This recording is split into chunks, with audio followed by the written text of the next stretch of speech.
October 1971. In the quiet English village of Hexham, life moved at the pace it always had. Stone cottages lined narrow roads, children played in gardens. Nothing about the small town suggested it would soon become the centre of one of Britain's strangest paranormal mysteries. It began with two brothers. 11-year-old Colin Robson and his younger brother Leslie were digging in the garden of their family home. The house sat on a hill overlooking the countryside of Northumberland, a place steeped in Roman history. Ancient ruins and forgotten relics were common enough that nobody thought much about finding old stones buried beneath the soil. The boys had been helping clear part of the garden when Leslie's shovel struck something hard.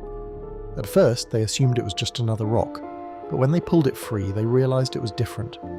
The object was a carved stone head. About the size of a human fist, it was rough and weathered, with a strange face etched into its surface. The features were crude yet unsettling. Deep-set eyes stared blankly outward. The mouth was little more than a slit. The brothers continued digging and soon they uncovered a second head. This one looked similar but not identical. Both appeared ancient, though neither boy had any idea how old they might be. Excited by their discovery, they carried the stones inside and showed them to their father, John Robson. The heads seemed like little more than odd garden ornaments. Still, something about them caught his attention. The expressions were peculiar, not frightening exactly, but difficult to look at for long. John placed the heads on a shelf inside the house. That decision would later haunt the family. In the days that followed, strange things began happening. The first incident seemed minor. The Robsons' daughters reported hearing noises during the night. Scratching sounds, soft movements in empty rooms, doors that appeared slightly open after being closed. John dismissed the stories. Old houses creak, children imagine things. But then the family's behaviour started changing, as the girls became unusually anxious around the stone heads. They claimed they hated being in the same room with them. One daughter later said she felt as though the objects were watching her. Again, the adults assumed it was childhood imagination, until the nightmares began. Night after night, the children woke screaming. The dreams were remarkably similar. Each involved a large, dark creature moving through the house. The descriptions varied slightly, but the basic image remained consistent. A tall animal with the coarse black fur. Something that walked on four legs but seemed disturbingly intelligent. The children insisted it wasn't simply a dog, it was something else, something wrong. The nightmares became so frequent that the family started discussing them openly over breakfast.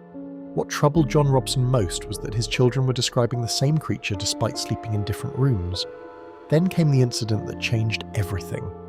One morning, the daughters rushed downstairs in tears.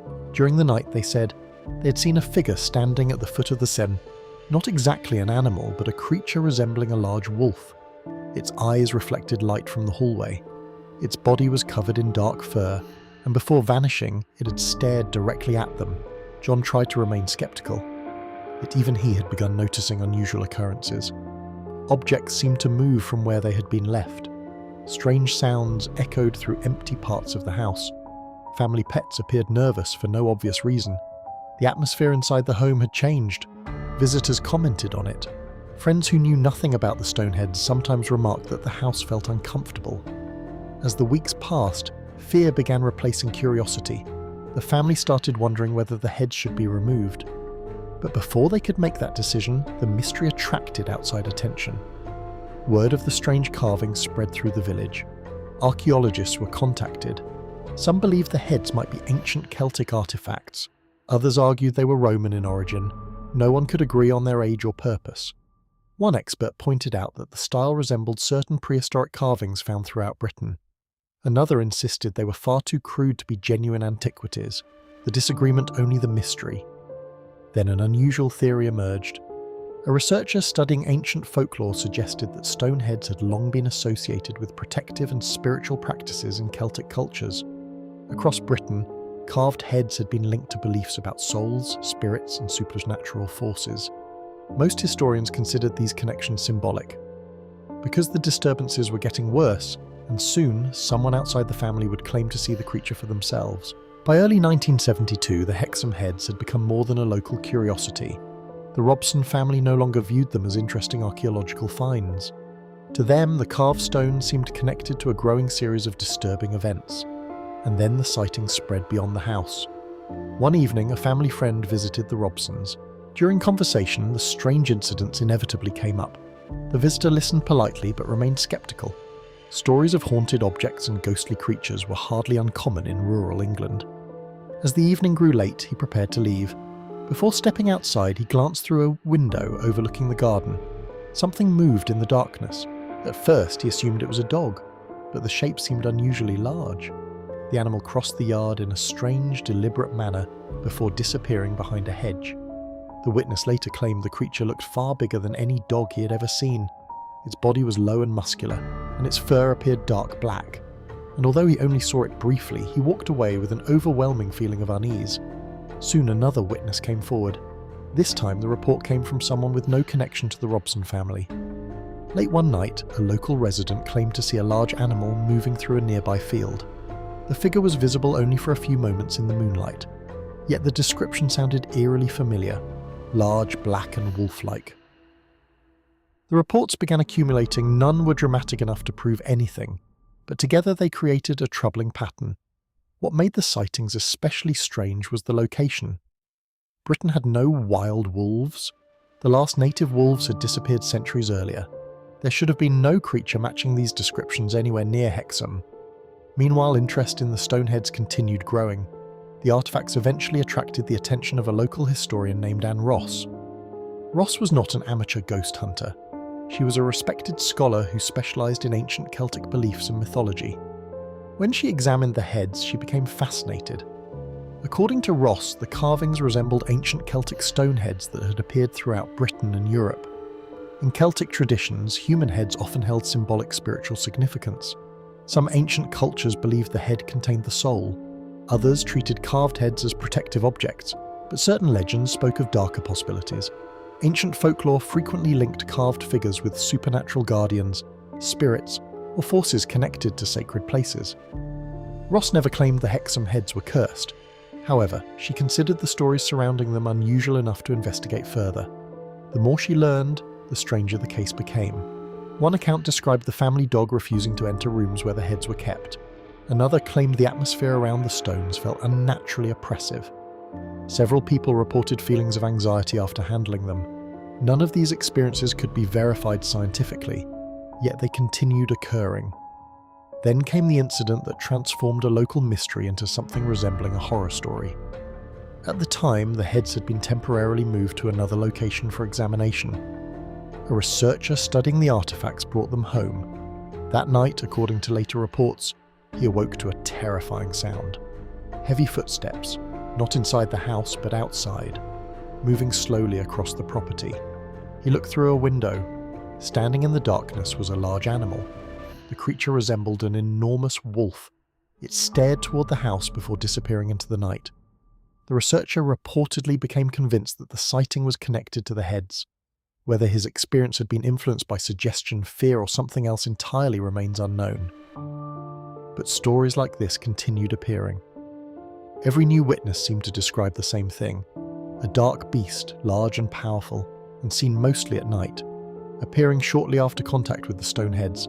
The connection was impossible to prove, yet it was difficult to ignore. As rumours spread, local newspapers began covering the story. Soon the Hexham Heads were being discussed far beyond Northumberland. Paranormal investigators arrived. Psychics claimed to sense ancient energies surrounding the artifacts. Some argued the heads were connected to Celtic gods. Others believed they represented protective spirits disturbed by excavation. Still others suggested they had absolutely no supernatural significance at all. Perhaps the entire phenomenon was nothing more than a chain reaction of fear and coincidence. After all, once people expect to see something, they often do, a few unsettling stories emerge. Witnesses begin looking for unusual events. Before long, ordinary occurrences become part of a growing legend. It was a reasonable explanation, but there was one problem. No one could explain exactly where the heads had come from, or why so many people felt uneasy around them. And soon, experts would reach a surprising conclusion about the mysterious artifacts themselves. A conclusion that raised even more questions than it answered. For all the fear, speculation, and paranormal stories surrounding the Hexham Heads, the most surprising twist came from the artifacts themselves. As researchers continued examining the stones, doubts began emerging about their supposed ancient origins. While some experts believed the carvings resembled Celtic stone heads, others pointed out inconsistencies. The craftsmanship seemed unusually crude, and there was little evidence proving the objects were genuinely ancient. Eventually, investigations suggested the heads might not be thousands of years old at all. In fact, some researchers concluded they could have been relatively modern creations, perhaps carved within the last century. If that was true, it raised a troubling question. If the heads were not ancient relics, then where had all the strange stories come from? Skeptics believed they had the answer. According to them, the entire mystery was a classic example of folklore being born in real time. A pair of unusual stone heads were discovered by children. Rumours began spreading through the village. Family members became nervous. Nightmares influenced expectations. Witnesses who had heard the stories interpreted ordinary sights and sounds through the lens of fear. A large dog became a monstrous wolf. Strange noises became supernatural disturbances. Coincidences became evidence. In this explanation, the Hexham Heads themselves possessed no mysterious power. The true force at work was human imagination. Yet not everyone accepted that conclusion. Some witnesses insisted their experiences had occurred before they knew the details of the legend. Others maintained that the atmosphere surrounding the heads was unlike anything they had ever encountered. Anne Ross herself remained intrigued by the case, believing that while a paranormal explanation could not be proven, the consistent reports surrounding the artifacts were difficult to dismiss entirely. Then, as suddenly as it had begun, the mystery started to fade. The heads changed hands several times over the years. Researchers, collectors, and investigators examined them. Stories continued appearing in books about British folklore and paranormal phenomena. Then came another strange development. The original Hexham Heads reportedly disappeared. Their exact whereabouts became uncertain. Some accounts claimed they were lost. Others suggested they were misplaced during transfers between owners. A few even speculated they had been deliberately hidden. Whatever the truth, one of Britain's most famous paranormal artifacts effectively vanished. Today, nobody can say with complete certainty where the original heads are. What remains are photographs, witness statements, and decades of debate. Did two ordinary stones trigger a chain reaction of fear and suggestion? Were the sightings of the Black Beast simply misunderstandings fueled by local rumours? Or did the discovery uncover something far older and stranger than anyone realised? More than 50 years later, there are still no definitive answers. The black wolf-like creature was never identified. The disturbing experiences reported by witnesses were never fully explained, and the mysterious stone heads themselves disappeared into history. In the end, perhaps that is why the Hexham Heads continue to fascinate people. Unlike many paranormal stories that eventually collapse under scrutiny, this one leaves just enough uncertainty behind. Somewhere in a quiet English garden, two children uncovered a pair of carved stone faces. What followed became one of Britain's most enduring supernatural legends. Whether it was a case of ancient forces, mass suggestion, or something in between remains a mystery. And like the blank eyes of the stoneheads themselves, the truth continues to stare back in silence. And so, the mystery of the Hexham Heads remains unsolved. Perhaps they were nothing more than carved stones that happened to spark a powerful legend. Or perhaps, for a brief moment in the quiet hills of Northumberland, something ancient stirred beneath the surface of ordinary life. Whatever the truth may be, the story serves as a reminder that some mysteries refuse to disappear. Thank you for watching. If you enjoyed this journey into one of Britain's strangest mysteries, don't forget to like the video and subscribe for more real-life mysteries, unexplained events, and forgotten stories from history. And until next time, keep your curiosity alive, because sometimes the most unsettling stories are the ones that actually happened.